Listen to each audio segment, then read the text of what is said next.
Hey, what's up guys? Austin here. It's been a while, but I'm back with another episode of Study the Greats.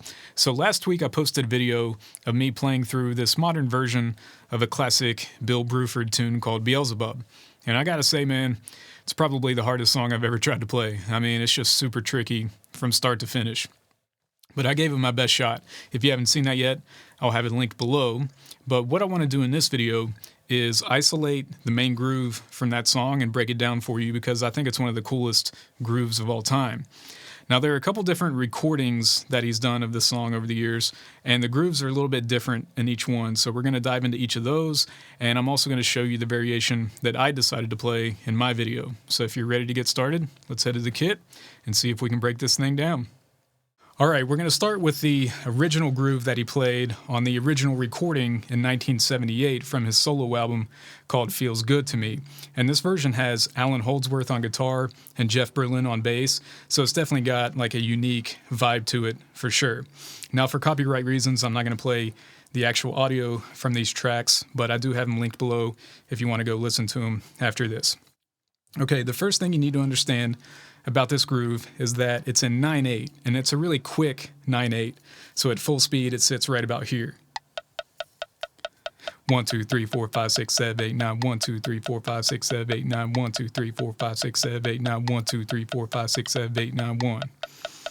So it goes by pretty quick. And this groove is phrased in straight 16th notes, and it's also linear, which just means that there's no layered notes anywhere. Only one limb is playing at a time. The snare drum is on beat 3 and beat 8. The kicks are on the 1, the end of 2, the end of 4, the 6, and the end of 7. And the hi-hat is really just filling in all the gaps between those kick and snare hits. And on the very last beat, on beat 9, he adds in a quick little hi-hat opening to finish off the bar.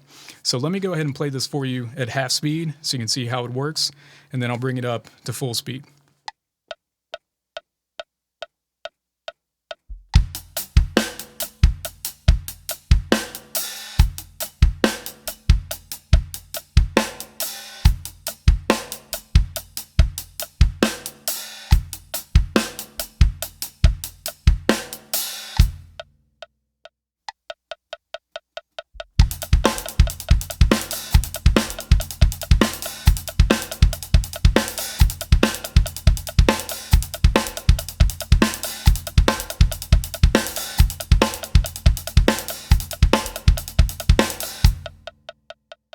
So that's the original groove from 1978, which is pretty progressive for that time when you think about it. Now let's shift into another version of this groove, which he recorded with his group Earthworks in 2002 from the album Random Acts of Happiness. The core structure of this one is the same as the original. It's a 16th note groove in 9/8 with the backbeats on 3 and 8. But there are a few variations. So in the second half of the bar, he only puts one kick drum on beat 7, which makes the kick pattern a little more sparse, and the hand pattern shifts to more of a paradiddle-based sticking with some ghost notes on the snare. And this makes the groove layered now instead of linear like the original. And on beat 6, he slightly accents the hi-hat with the right hand. It's very subtle, but it's there. So let me go ahead and play this for you slow and then up to speed.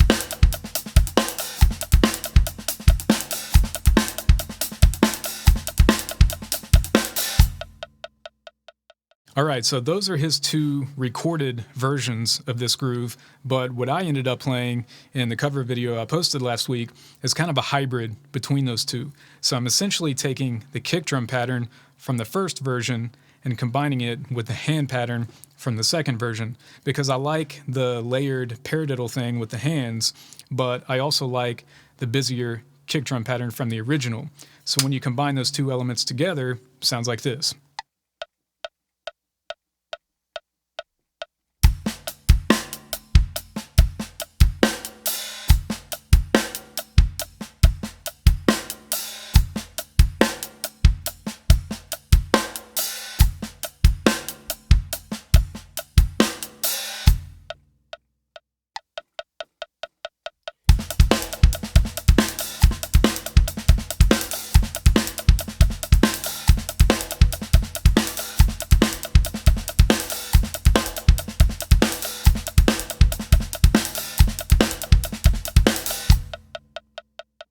So there you have it, 3 different variations of this iconic 9/8 groove.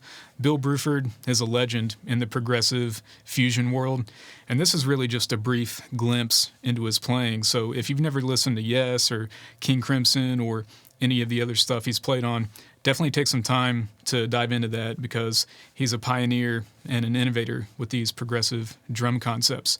But that's going to do it for this one. If you want the transcription, you can find that on abbdrums.com. Make sure you subscribe to the channel, and I will see you in the next one. Take care.